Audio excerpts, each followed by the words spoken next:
waxay muddo dheer kala maqnaato welina si kala durugtaba haddana in unbaa midnimo mar labaad dib loo raadiyo ayna ka marnaanin maankooda wada hadallada dib loo furay si walbo ay isu diidan tahay oo ina isu rabinna dunidiibaa qaati ka taagan hadday suurtagelayso dalal badan oo gooni gooni u kala taagan baa laysku wada dari lahaa si ay hal dal u noqdaan waa micnaha ay ka duulayso haystan aanu ku daafurayno silsiladda dangood waa lama huraan waa silsilad heeseen looga dan leeyahay in laysu soo dumo labada isdiidan doorkana waxaa dooda furaya caasimadda dalka ee xamar haystan u horraysana waxaan nasiib u helnay inuu inoogu doobiyo xiddiga daada yar ee reer muqdisho cabdifataax yar cabdifataax oo indhihiisu la dalandareen isbeddelka degdega ee ka socdo dalkiisa isagoo ay madaxiisa ka guuxayso waxaan midnimo ahayn oo meel lagu gaari karaa inuusan jirina wuxuu yidhi intaan damacaygu dhimay warkayguna dooran yahay dabuub lagu doogsadaan dadkayga ku waaniya daliisha caadeen wadana maandeeqdii darartay ee caanaha laga duugaya xusuus igu daashato oo inagu deeqdee midnimo hadmaynu durduuranna hobolkan heesa wadareedyada wadaniga iyo jacaylkaba dawliska ugu jira ee wadaanta u haya kana tirsan waa berida cusub ee waddanka laydhka u shiday ayaa wuxuu mar kale yidhi isagoo soomaalida ku tilmaamay inay yihiin dad wanaagga loo daayey waxay isku diidan yihiinna uusan jirin ee kuwa dana gaara leh ay ka faa'iidaysanayaan dadkii sharaf iyo wanaag mawluhu ugu deeqay ee soomaali daa'imkeen ka dhigan shacbigu isma diidanee intaan damiirkeennu dhiman dulqaad samir lagu dariyo dangood waa lama huraan muqdisho way joogaan abwaano kala daran hase ahaatee waxay soo dhaafi layihiin ammaanta xukuumad walba ee markaa jirta laakiin heesaha isu soo jiididda labada kala maqan way ka maran yihiin sidaa darteed silsiladda dangood waxaa midhahiisa inoogu bilaabay abwaan cabdulaahi xawayaan oo mar walba safka hore kaga jira silsilad kastoo barteenan ka baxda abwaan xawayaan oo xawayaano iyo xasharaad badan oo kala duwan ku soo qaatay heestiisan koowaad ayaa dood ka dhalan doonta kuwa uu u sarbeebayo iyo waxa uu la jeedo dhurwaaga damiinka libaaxa la dafiray iyo dacwada la baardaajinaya isagoo ka hadlaya waxa ku kallifay koolkoolinta midnimada uu la kordhowahayana wuxuu yidhi wanaag lama daadiye waxaan doodaha u furay labada isu doobiyaya inay isu soo durkaan qaalinta deer hore luntiyo nirigta ayuxu ku degay si ay dib u soo noqdaan gabyaagan reer jigjiga ayaa dood isku furay kadib markuu si dadban u dulmaray inay deegaankiisu jirri iyo dugaag ay ku degeen duleelkaasoo uu sahli doono hal abuurada kale inay fallaadh uga soo dusiyaan anigu daantaan jirana haddii uu roob ka doo naqiyo doog kama baxo diir baa u bixi cunte ee suntaan ku daweyn lahaa rag baa weli daydayoo dowgii guushana hayo dadaalkeena mayna gabay laxanka laba dhacyo waxaa ku loray macallinka laxmadiisa oo aan laysaga soo ordin ustaadka silsiladaha saciid nuur guure jinni iyo shumi dhinaca myuusigga dhadhamayana waxaa u dhammeeyey oo u dhaaday ustaad mawliid xasan faarax dhammeeye waa baraha deegaanka soomaalida barbaariyey muusikadooda jawaabta heystan meesha laga helayo ma baahna in la dhaho waa halkee waa hargeysa iyo hoygii fankoo aragsan ka soo hub guratay ilaa midnimo haddii la sheego holigooba bilaabanaya waa soo saaraha silsiladda cabdiaskari tiibo idinku duwaya tiyaatarkii qaranka oo uu fariin ka soo dhex diraya xiddiga aan demin cabdifataax yar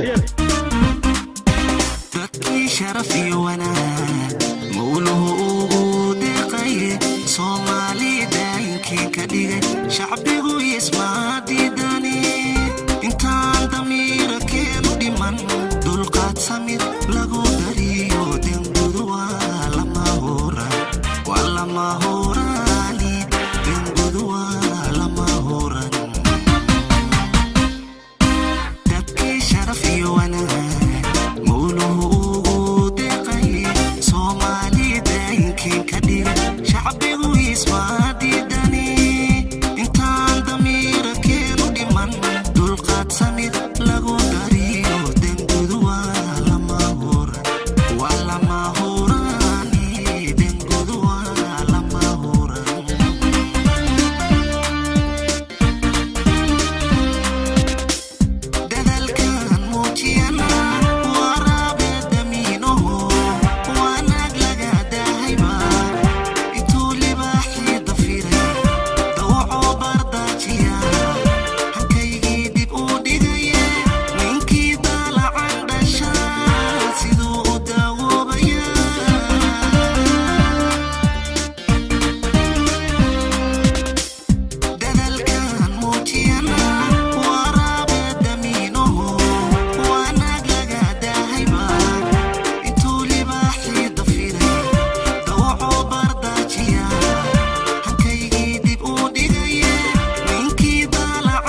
dayayaan inay isugu soo durkaan